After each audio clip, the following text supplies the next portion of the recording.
Hi everyone, I'm Kim Nelson. Here's a look at what's going on this week in the news. We begin with news from the Vatican.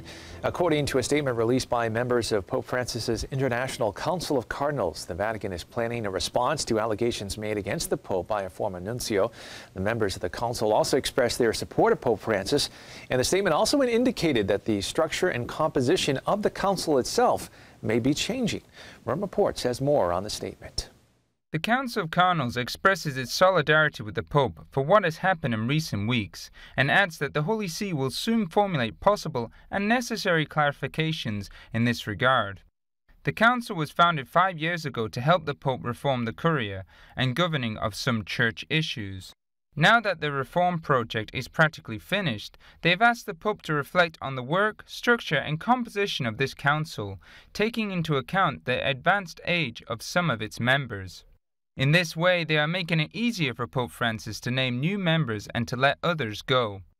In fact, Cardinal Francisco Javier Iraoiz from Santiago de Chile is not participating in this meeting, perhaps because of the delicate situation of the Chilean bishops who put their posts at the disposal of the Pope to face the crisis of credibility after incomplete responses to cases of abuse. Neither does Cardinal George Pell, who will be tried in Australia for alleged abuse of minors, of whom he declares himself not guilty. The Vatican is not distributing images of these meetings with the Pope, only of this Mass with some members of the Council.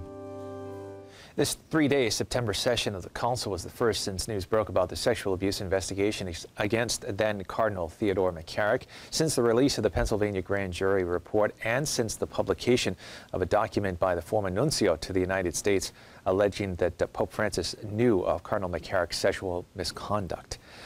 In news now from Rome, as a member of Pope Francis's Council of Cardinals, Cardinal Sean O'Malley is in Rome for the meetings with the Pope. The Cardinal, as president of the Vatican's Pontifical Commission for the Protection of Minors, was also attending the Commission's plenary assembly in Rome, which took place September 7th through the 9th. After the meeting, the Cardinal told Vatican News that responding quickly and appropriately to the problem of abuse must be a priority for the Catholic Church, adding that all other activities of evangelization, works of mercy, and education will be damaged if cases of abuse are not responded to wholeheartedly and made the priority. The Pontifical Commission is an advisory body set up to make recommendations to the Pope and develop guidelines to church leaders, including bishops' conferences, religious orders, and offices of the Roman Curia. The Commission also announced it will be traveling to dioceses around the world in 2019, providing workshops and formation. The Vatican Commission, instituted by Pope Francis to prevent abuses in the Church, announces that it will begin a world tour in 2019. Its objective is to change the mentality of the diocese, to make them aware of the need to implement prevention protocols. It also proposes the formation of local organizations so that the victims of abuse can report their situation and receive help. In April 2019, they will speak to the bishops of Central and Eastern Europe. The same month in Brazil, they will also offer a week of formation for bishops and teachers. In November, they will speak to Salam in Mexico, and in 2020, they will participate in another World Congress in Colombia. Since April, its members have participated in more than 100 conferences and have explained in the Vatican to new bishops how to detect abuse. The goal is that from the first minute of their life as leaders of a diocese, they have clear criteria for prevention. The members of the Commission just met in Rome. They listened to the victims and reflected on the situation of the Church and the abuses following the events of recent months, such as the denunciations against former Cardinal Theodore McCarrick.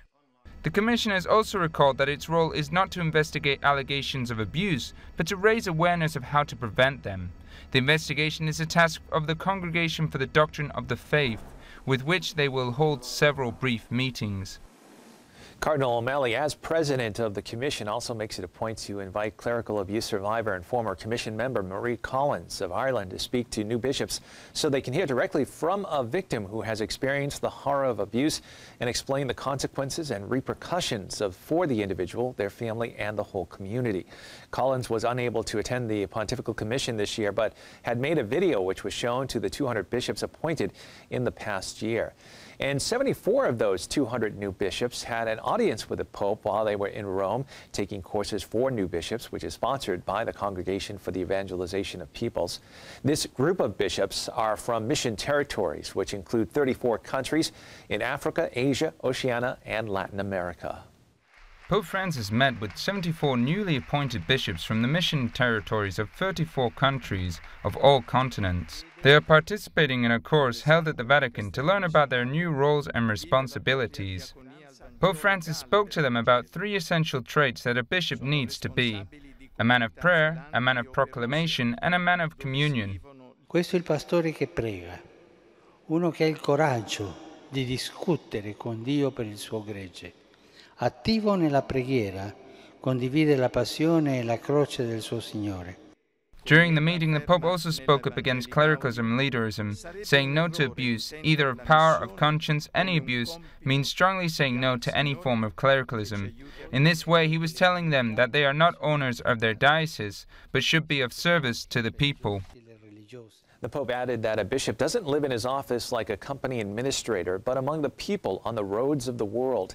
He told them it is easy to wear a cross on your chest, but the Lord is asking them to carry a much heavier one on their shoulders and in their heart.